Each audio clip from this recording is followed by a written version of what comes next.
Talks between the United States and Iran failed. They collapsed in Pakistan, and the Strait of Hormuz, the world's most critical oil choke point, is on the edge.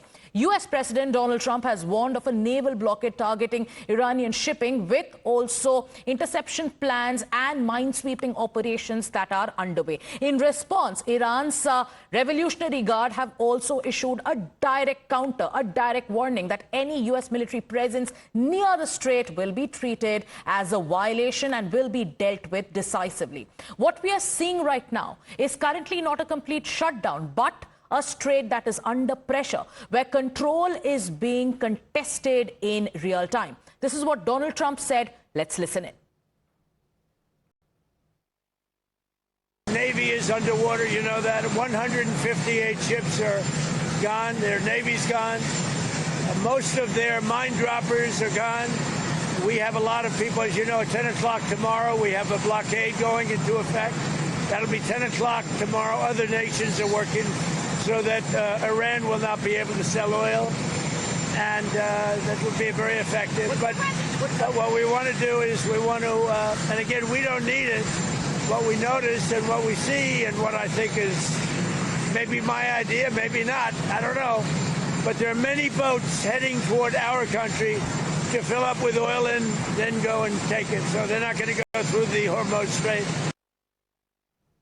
What is the current situation in the Strait of Hormuz? To explain further, let's actually break it down graphically for our viewers. We're going to tell you about Strait of Hormuz. The story currently is of control and is of chaos. What we know so far is that only 17 vessels transited as of April 11. That means the traffic in the Strait of Hormuz is very, very limited currently. And because of the threat that has been given, we are getting reports that ships are also turning back. So the Gulf traffic is down by more than 200 ships than it was pre-war. 179 dark activity events have also been detected in the Strait of Hormuz in the last few days, and ships are also switching off their tracking because of the fears that are looming. So currently this continues to be the situation in the Strait of Hormuz, which essentially is being turned into the zone of tension, and there are multiple failed transit attempts that also have been reported. Current situation of the Strait of Hormuz is that the shipping and the traffic there has completely become very, very less when you compare it to what it used to be.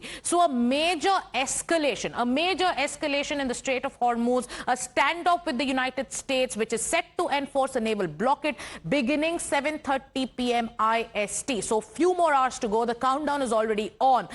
U.S. Central Command also says that the maritime blockade will target ships traveling to and from Iranian ports and will also apply to vessels of all nations. However, transit to non-Iranian ports will not be affected, with Hormuz remaining open for other commercial traffic. Now, the Iranian Navy chief has also called this particular blockade threat ridiculous and funny. So Iran is hitting back. Iran is ridiculing the threats that have been issued by U.S. President Donald Trump. Iranian forces are meanwhile closely tracking the U.S. military's movements in the particular region. Now, Tehran has also taken a dig at Washington, signaling that it will not be deterred, setting the stage for a tense maritime showdown in one of the world's most critical oil corridors. So here's what we've been telling you about how the face-off has been looming between the United States and Iran, and what has both sides been saying. So yes, here we're talking about the showdown. How is the power play looking like? What is this power play looking like? What are both sides saying?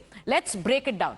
So Iran's move currently is that it controls the access of the Strait of Hormuz. When it comes to the warning and the threats given by America, let's look at it. So this is a selective passage of the ships, and America is threatening that fire and you will be destroyed. This is the kind of warning given out by U.S. President Donald Trump. Then let's talk about the other aspect when it comes to Iran and how it controls the strait. So sea mines are present in waterways, and that is why we're hearing reports of mine clearance operations. So yes, America, yesterday itself there were reports of how mine clearance operations began. Iran denied this. Then Iran is also warning of strikes on violators. Iran is saying, you know what, you can keep threatening us, but we also have enough power. So here America says that naval escorts are also being planned. A deadline has been given. When it comes to Iran and how it manages to protect it, you know, the strategy of having swarm boats, of drones, they are also active in the strait, and Iran controls them. America on its part says that interdiction is on the table. So here we are showing you how both sides are in fact threatening each other. Both sides are now digging in their heels because the talks failed. Both returned empty-handed. What did Donald Trump say? Another aspect of Donald Trump's warning has been that of the nuclear position. When it comes to nuclear enrichment, that has been one of the biggest sticking points. Here's what Donald Trump said. I think Iran is in very bad shape. I think they're very desperate. We had a meeting that lasted 21 hours. We understand the situation better than anybody, and Iran's in very bad shape. And just so you understand, Iran will not have a nuclear weapon. Will not have. There is no way that they're going to get. They still want it, and they made that clear the other night. Iran will not have a nuclear weapon.